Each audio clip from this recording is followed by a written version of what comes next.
மக்களே, welcome back to I'm Naga YouTube channel. இந்த வாரம் களம் 8ல நயன்தாராவையும் தனுஷையும் தான் போட்டு போலன்னு பொழந்துட்டு இருக்காங்க. போன வாரம் வரைக்கும் சீமானு, நேத்து வரைக்கும் கங்குவா படம். இன்னைக்கு ஃப்ரெஷ்ஷா நடக்கிற மேட்ச் யாருக்கும்னு பார்த்தா நயன்தாராவுக்கும் தனுஷுக்கும் தான். தனுஷுன்னு சொன்ன உடனே இப்ப யாருக்கு டைவர்ஸ் ஆச்சு அப்படின்னு தோன்ற அளவுக்கு வந்துருச்சு நிலைமை. மொட்டை தலைக்கு முழங்காலுக்கு முடிச்சு போடாதே. நானும் அப்படிதான் நினைச்சிட்டு பல பேஜ்ல நயன்தாரா போஸ்ட் போட்டாங்கன்னு பார்க்கவும் என்னதான் நடந்திருக்குன்னு ஓட்டமா ஓடி போய் அங்க பார்த்தா அங்க நடந்திருக்கிற விஷயமே வேற. காசு காசு காசு காசு காசு காசு காசு. அப்பதான் எனக்கு தோணுச்சு, சரி தலைவன் இங்கெல்லாம் வால் வச்சுக்கிறது இல்லை போல அப்படின்ட்டு. யாரை வேணா லவ் பண்ணலாம், யாரை வேணா கல்யாணம் பண்ணலாம், அதுல யாருக்கும் எந்த பிரச்சனையுமே கிடையாது. ஆனா பிரேக்கப் ஆனதுக்கு அப்புறம் நீங்க ரெண்டாவதா போய் கமிட் ஆகி கல்யாணம் பண்ணி ஊர் சுத்துறதுக்கு எக்ஸ் பாய் ஃப்ரெண்ட் தான் செலவு பண்ணணும் அப்படிங்கிறது கொஞ்சம் தப்பு இல்லையா? இவனை வேணாலும் வச்சுக்கோ, என்ன வேணா வச்சுக்கோ, ஆனா அதுக்கு ப்ரொடெக்ஷன் கொடுக்குறது யாரு? எங்களுக்கு சேர வேண்டிய கட்டிங்க கொடுத்துட்டு நீ என்ன வேணா வச்சுக்கோ போ. ஆக்சுவலா கதையே இங்கே தாங்க ஆரம்பிக்குது. டைரக்டர் விக்னேஷ் சிவன் நம்ம எல்லாருக்குமே தெரிஞ்சிருக்கும், நானும் ரவுடி தான் படத்து மூலியமா. அதுக்கு முன்னாடியே விஏபியில நடிச்சிருக்காரு அப்படிங்கிறத கொஞ்சம் நாளைக்கு அப்புறம் தான் ஒரு சில போட்டோஸ்ல இது யாருன்னு தெரியுதா, அவங்கள நீங்க பாத்தீங்களா அப்படிங்கிற போஸ்ட் மூலியமா நம்மளும் கண்டுபிடிச்சோம். அவரு நானும் ரவுடி தான் படத்தை டைரக்ட் பண்றாரு. அதுல நடிக்கிறவங்க தான் நயன்தாரா. சொல்ல போனா இந்த படம் ஸ்டார்டிங்க்கு தனுஷ் தான் காரணம். நயன்தாராவை ரெக்கமெண்ட் பண்றேன்னு சொன்னதும் அவர் தான். ஏன் நான் ஒருத்தருக்கு வாழ்க்கை தந்தேன்னு சொல்றது அவ்வளோ பெரிய தப்பே கிடையாது. ஒருத்தர் வாழ்க்கையை கெடுத்துட்டாருன்னு ஒரு இடமா போய் சொல்லும் போது ஒருத்தர் வாழ வச்சாரு அப்படின்னு சொல்றது அவ்வளவு பெரிய தப்பு இல்லைன்னு நான் நினைக்கிறேன். என்னோட ப்ரொடக்ஷனே படம் பண்ணிட்டேன். அந்த படத்துல வர ஹீரோயினை கல்யாணம் பண்ணிட்டு அந்த கல்யாணத்தை படமாக்கி 25 கோடிக்கு நெட்ஃபிளிக்ஸ்க்கு விற்கிற உனக்கே இவ்வளவு தைரியம் இருக்கணும். என் விசுவாசம் நெஸ்டியா இருக்குடா.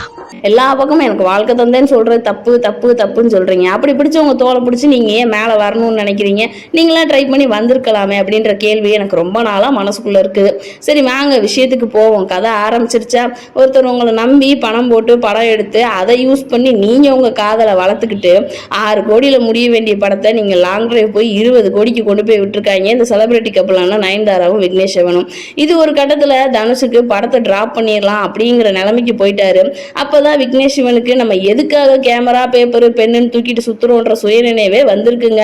தன்னோட ஆளை காப்பாத்துறதுக்காக நயன்தாராவும் மிச்ச பணத்தை போட்டு படத்தை எடுத்து முடிச்சிருக்காங்க. இதை பார்த்து தனுஷ் கடுப்புல காண்டாகி நம்மளோட எக்ஸ் இன்னைக்கு ஒருத்தவங்க கூட சேர்ந்து சந்தோஷமா சுத்துறாங்களே அப்படின்ற கோபம் வன்மம் ஆயிருக்குதுன்னு நல்லாவே புரிஞ்சுக்கிற முடியுது. சரி இதெல்லாம் பாக்குறப்ப நடுவுல யாரடி நீ மோகினி ரீல்ஸ் ட்ரெண்டிங்ல போயிட்டு இருக்குதுங்க. ஏன்னு கேட்டா கண்டென்ட் கிரியேட்டர்ஸ்க்கு எல்லாமும் ஊரு 2 பட்டா கூத்தாடிக்கு கொண்டாட்டோன்ற மாதிரி தானே.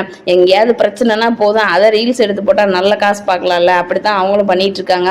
என்னதான் நிறைய படம் வந்தாலும் நமக்கு ஒரு சில படம் மட்டும் மனசுல அப்படியே ஒட்டிக்கிறோம். அந்த ஆக்டர்ஸ் எல்லாம் அந்த கேரக்டராகவே வாழ்ந்த மாதிரி தோணும். லைக் இப்பெல்லாம் அமரன் படம் வந்திருக்கு இல்லையா, அதுல என்னதான் எஸ்கே முகுந்தனா 100% கொடுத்திருந்தாலுமே சாய் பல்லவி அந்த கேரக்டர் அப்படியே வாழ்ந்த மாதிரி தான் தெரியுது.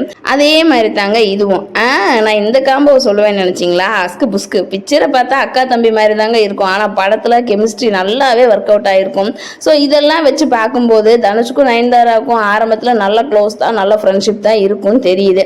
புதுசா 3ஆவதா ஒரு ஆள் விக்னேஷ் உள்ள வந்ததும் காத்திருந்தவன் மொண்டாட்டியும் நேத்திருந்தவன் தூக்கிட்டு போன மாதிரி பார்த்ததுல இருந்து ஒவ்வொரு நிமிஷமும் அணுவா செத்து விக்கி நயனை கல்யாணம் பண்ணிட்டது தனுஷுக்கு பிடிக்கல. ஒரு சக மனுஷனுக்கு உதவலாமே, நல்ல திறமை இருக்குது, அதை வச்சு வளர்ந்து வரட்டும் அப்படிங்கிறதுனால படம் எடுக்கிறதுக்கு பணமும் கொடுத்து ஹீரோயினே ரெடி பண்ணி கொடுத்து எல்லாமே ரெடி பண்ணி விட்டா. ஆனா அவங்க அந்த காசுல டூயட் பாடிட்டு ரொமான்ஸ் பண்ணிட்டு சுத்திட்டு இருந்ததால தனுஷுக்கும் நயனுக்கும் கிளாஷ் ஆயிட்டதா நான் சொல்லலைங்க, வெளியில பேசிக்கிறாங்க. சரி லெட்டர் மேட்டருக்கு வருவோமா? லெட்டர் ஆரம்பிச்ச ஃபர்ஸ்டேவும் நயன்தாரா தனுஷை நெப்போ கிட்ட அப்படின்னு ஒரு குத்து குத்துறாங்க.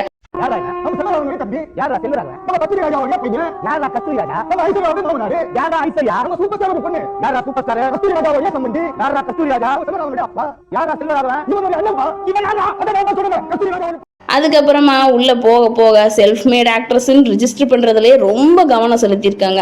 எனக்கு ரொம்ப நாளா ஒரு டவுட் இருக்குது. சினி ஃபீல்டு பத்தி தெரியாதவங்க யாருமே இருக்க மாட்டாங்க. நீங்க பட்டது கஷ்டம் அப்படின்னா ஒரு வீட்டுல வேலைக்கு போய் அந்த வீட்டுல படுத்துற கொடுமையெல்லாம் தாங்கிக்கிட்டு வெறும் 16 வயசுல உயிர் போன அந்த குழந்தையெல்லாம் என்னங்க சொல்றது? இதையும் தாண்டி இந்த மாதிரி விஷயம் எல்லாம் வெளியில வருது. ஒரு சில இடத்துல நிறைய விஷயங்கள் வெளியில வர்றதே இல்லை.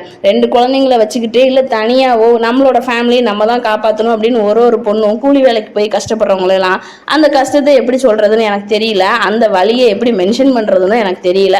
நீங்க தான் செல்ஃப் மேடுன்னு ரிஜிஸ்டர் பண்றதுல ரொம்பவே குறியா இருக்கீங்க. சரி, பணக்காரன் தும்முனா கூட பிரேக்கிங் நியூஸ்ல வர்ற காலத்துல வாழ்ந்துகிட்டு இப்படி எல்லாம் பேசணும்னா நம்மள தாங்க பூமர்னு சொல்லிட்டு போயிடுவான். அந்த லெட்டரை தொடர்ந்து படிக்கும்போது ஒரு ஜெர்மன் வேர்டு, பிறர் துன்பத்துல இன்பத்தை காணாத அப்படின்னு சொல்லியிருக்காங்க. சரிங்க mister lady super star Nayanthara madam, இந்த செய்கைக்கு கொஞ்சம் விளக்கம் தர முடியுமா?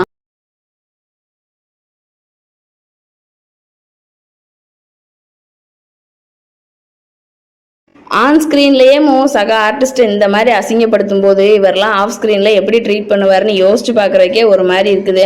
இதே மாதிரி தனுஷ் சாரும் விஐபியில் உங்களை ட்ரீட் பண்ணியிருந்தா உங்களுக்கு எப்படி இருக்கும் நீங்களே கொஞ்சம் யோசிச்சு பாருங்களேன். இது பிறர் துன்பத்தில் இன்பப்படுற மாதிரி செயல் இல்லையா? சரி, அதை விடுங்க. அடுத்தவன் குத்தம் சொல்லும் போது 4 விரல் நம்மளை பார்க்குதே அப்படின்னு நீங்கள் ஏன் யோசிக்க மாட்டேங்கிறீங்க? ஆனால் நயன் பக்கம் மட்டும் தப்பு இருக்கான்னு பார்த்தா அதுதான் இல்லை. நயனுக்கும் தனுஷ் சலிச்சவர் கிடையாது. அந்த கதையை கொஞ்சம் பார்க்கலாமா? இதெல்லாம் தனுஷே அவர் வாயால் கொடுத்த வாக்குமூலங்கள். ஃப்ரெண்ட்ஷிப் அப்படிங்கிற ஒரே காரணத்துக்காக நயன்தாரா சிவகார்த்திகேயன் ஆக்ட் பண்ண மூவிக்கு தனுஷ் சார் ப்ரொடியூஸ் பண்ணியிருந்தாரு. அந்த படத்துல ஒரு ஐட்டம் சாங் பண்ணி கொடுத்துருந்தாங்க, அதுவும் ஃப்ரீயாங்க. அவங்க நினைச்சிருந்தா அந்த சாங்க்கு இப்ப இருக்கிறவங்க வாங்குற மாதிரி 4 கோடி வாங்கியிருக்கலாம். ஆனா அவங்க அதை பண்ணல. நீ எதையாச்சும் அடிச்சு விடாத அப்படின்னு நீங்க சொல்றது எனக்கு நல்லாவே கேக்குது. ஆனா இதை தனுஷ் சார் அவர் வாயாலேயே பதிவு பண்ணியிருக்காரு. எலிமிச்சல்லாம் கேட்கும்போது யோசிக்காம வந்து ஒரு பாட்டு அவங்க காசு கூட வாங்கிக்கலாம், ஜஸ்ட் கேட்கும் அப்படிங்கிறதுக்காக she just said you are my friend, I won't take money from you. வந்து ஃப்ரீயா பண்ணி கொடுத்தாங்க. ஆனால் இந்த பாட்டு ரிலீஸ் ஆனப்போ ஆடியன்ஸில் சில பேர் வந்து நயன்தாராக்கு மார்க்கெட் போனதுனால தான் இப்படி எல்லாம் பண்ணிக்கிட்டு இருக்காங்க அப்படின்னு சொல்லி இன்ன வரைக்குமே அந்த போஸ்ட் எல்லாம் போட்டு தான் இருக்காங்க. அப்போவுமேமோ நயன்தாரா அதுக்கு சேலரி வாங்கவே இல்லை. இன்னைக்கு வேணுனாலும் அவங்களும் கேஸ் போடலாம், இந்த பாட்டுக்கு எனக்கு சேலரி கொடுக்கவே இல்லை அப்படின்ட்டு. நீங்கள் ரூல்ஸ் படி போனால் ஆப்போசிட் பார்ட்டி ரூல்ஸை ஃபாலோ பண்ணுறதுல தப்பு இல்லை தானே, அதுவும் நியாயம் தானே. சரி, விஷயத்துக்கு வருவோம். 3 செகண்ட் கிளிப்புங்க. அதுக்காக 2 வருஷமாக நயன்தாரா மேரேஜ் வீடியோ ரிலீஸ் ஆகாமல் வெயிட் பண்ணிகிட்டே இருந்திருக்காங்க. இதுக்கு காரணம் நெட்ஃப்ளிக்ஸுக்கும் நயன்தாராக்கும் அப்படின்லாம் நிறைய பேர் பேசிட்டு இருந்தாங்க. ஆனா அதுக்கு காரணம் தனுஷ் சார் வந்து என்ஓசி கொடுக்காததானாமா. என்ஓசி கேட்கறதுக்குன்னு ஒரு முறை இருக்கு இல்லையா, அவரும் கொடுக்கலன்னு நம்மளும் சொல்லிட்டு இருக்க கூடாது. என்ஓசியை வந்து நேரா போய் இந்த மாதிரி ஒரு கிளிப்பை வந்து நாங்க யூஸ் பண்ணலான் இருக்கோம், நீங்க வந்து அதுல எந்த அப்ஜெக்ஷனும் இல்லை அப்படின்னு ஒரு சர்டிபிகேட் கொடுத்துருங்க அப்படின்னு கேட்டிருந்தா அவர் அதை யோசிச்சிருந்திருப்பாரு. திமுரா ஆமா, திமிரா எவத்தாலமா எகத்தாளமா ஏதோ நீதான் பெரிய இது மாதிரி ஏதோ நாத பெரிய இது மாதிரி நடந்துட்டேன். அப்படி போய் கேட்காம தேர்ட் பார்ட்டி மூலியமா சுத்தி வந்து மூக்க தொட்டதுனால அவரு சரி இவங்க எவ்வளவு தூரம் தான் போவாங்கன்னு பாத்துருவோம் அப்படின்ட்டு என்ஓசி கொடுக்காமலே விட்டுட்டாரு. நீ என்ன பெரிய இவனா, நீ கொடுக்கலன்னா எங்களால எதுவுமே பண்ண முடியாதா, நாங்க என்ன பண்றோம் பாரு அப்படின்னு சொல்லி நயன்தாரா டாக்குமெண்ட்ரிக்கு அவங்க போன்ல எடுத்த கிளிப்பை யூஸ் பண்ணியிருக்காங்க. டாக்குமெண்ட்ரியோட ட்ரெய்லர் தான் ரிலீஸ் ஆச்சு. உடனே தனுஷ் சார் அதுக்கு காப்பிரைட் இஷ்யூ போட்டாரு. என்ன நேரமோ என்ன சேர்க்கையோ தெரியல, தனுஷ் சார் இப்படி மாறிட்டாரு. அப்ப நடிச்சிட்டு இருக்கிற கதாபாத்திரத்தை உள்வாங்கிட்டு காப்பிரைட் அப்படிங்கிற பிரம்மாஸ்திரத்தை கையில் எடுத்து 10 கோடி ரூபாய் கேட்டாரு. அவர் கணக்குப்படி கவனமா பார்த்தாலும் 3 செகண்டுக்கு 10 கோடி ரூபாய்னா படத்தோட பட்ஜெட்டையும் 16 கோடி தானாமா. அப்ப 2.5 மணி நேரம் படத்துக்கு எவ்வளவு காப்பிரைட் வாங்குவாருன்னு நீங்களே யோசிச்சு பார்த்துக்கோங்க. மிஸ்டர் தமிழ் ராக்கர், நீங்க எல்லாம் ரொம்ப பத்திரமா இருந்துக்கோங்க. எனக்கு இன்னொரு டவுட்டும் இருக்குது. உங்க மைண்ட்ல உடனே தோணிருக்கும், உனக்கு எத்தனை டவுட் தான் இருக்கும், எதுக்கு நோயின்னு இருக்கிற அப்படின்ட்டு. ஆனா அந்த டவுட் உங்களுக்குமே நியாயமா படும். இவங்க படம் எடுக்கிறாங்க, பாட்டு எழுதுறாங்க, மியூசிக் போடுறாங்க, இப்படி எல்லாத்துக்கும் காப்பிரைட்னு அலையிறாங்க. அதெல்லாம் நம்ம யூடியூப்லயோ இல்ல நம்ம ஷார்ட்ஸ்லயோ யூஸ் பண்ணிட்டோம்னா காப்பிரைட் அப்படின்னு உடனே அடிச்சு தூக்கி விட்டுறாங்க. இப்படி எல்லாம் இருக்கும்போது இவங்க பணம் போட்டு படம் எடுக்கிறாங்க, அதனால அது மேல உரிமை கொண்டாடுறாங்க. சரி, அந்த படத்தை வந்து நம்மளுக்கு சும்மா போட்டு காமிச்சோம்னா அதை எடுத்து நம்ம எங்கேயாவது யூஸ் பண்ணா காப்பிரைட் ஓகே. நம்ம டிக்கெட் கொடுத்துட்டு தான் அந்த படத்தை பாக்குறோம், இல்ல ஓடிடில பாக்குறதுனால அதுக்கு ஒரு காசு கட்டிட்டு தான் நம்ம அந்த படத்தை பாக்குறோம். இல்ல கேபிள் டிவிலே நீங்க போட்டாலுமேமோ இன்னைக்கு இருக்கிற நிலைமைக்கு கேபிள் டிவி காரணமேமோ குறைஞ்சது 2 ரூபாயில இருந்து கூடுனது 15 ரூபாய் வரைக்கும் சார்ஜ் பண்ண ஆரம்பிச்சிட்டான். அதுக்கும் நம்ம காசு கட்டிட்டு தான் அந்த படத்தை பார்க்குறோம். நம்மளுக்கு ஏன் அந்த படத்துல உரிமை இருக்கக்கூடாது? இதை பத்தின உங்களோட கருத்தை கமெண்ட்ஸ்ல சொல்லுங்க. சரி, அவங்களே அடுத்த வேலையை பார்க்க போயிட்டாங்க, மூவி ப்ரொமோஷன் அது இதுன்னு போயிட்டாங்க, நீங்க ஏன்டா இன்னும் உட்காந்து கதறிக்கிட்டு இருக்கீங்க அப்படின்னு நீங்க சொல்றது நல்லாவே கேக்குது. அவங்க மூவி ப்ரொமோஷனுக்கு மூவ் ஆகி போற மாதிரி இருந்துச்சுன்னா எதுக்கு இவ்வளவு கிரட்ச் வச்சுட்டு இவ்வளவு ரிவெஞ்ச் எடுக்கிறாங்க? என்னதான் ரிவெஞ்ச் எடுத்தாலும் விக்னேஷ் சிவன் போடுற போஸ்ட் எல்லாம் கொஞ்சம் சிறுபிள்ளைத்தனமா தான் இருக்குது. சின்ன யூடியூபர்ஸ் போடுற சண்டைக்கு கூட இந்த மாதிரிலாம் போடுவாங்களான்னு தெரியல. வாழவிடுன்னு நீங்க போடும்போது நீங்க அந்த மாதிரி எத்தனை பேரை வாழ வச்சிருக்கிறீங்க அப்படின்றத கொஞ்சம் யோசிச்சு பார்க்கலாம். ஒருத்தர் பண்ண நல்லதை சொல்லி காமிக்கிறதுல எந்த தப்பும் இல்லை அப்படின்னு நான் நினைக்கிறேன். ஏன்னா கெட்டது பண்றது மட்டும் ரொம்ப ஈஸியா பரவிடுங்க, அந்த அளவுக்கு நல்லது பண்றது பரவவே பரவாது. அது ஊத்தி மூடப்படுமே தவிர அதை வெளியில சொல்லணும்னு கூட யாரும் நினைக்க மாட்டாங்க, அவங்கனால வாழ்ந்துட்டு இருக்கிறவங்களும் கூட. ஆனா இன்னொரு பக்கம் பார்த்தா யாருமே யாருனாலையும் வாழ்றதுல தான் அவங்கவுங்க திறமை மூலியமா தான் வாழ்றாங்க. அது கரெக்ட் தான், இல்லைன்னு சொல்லல.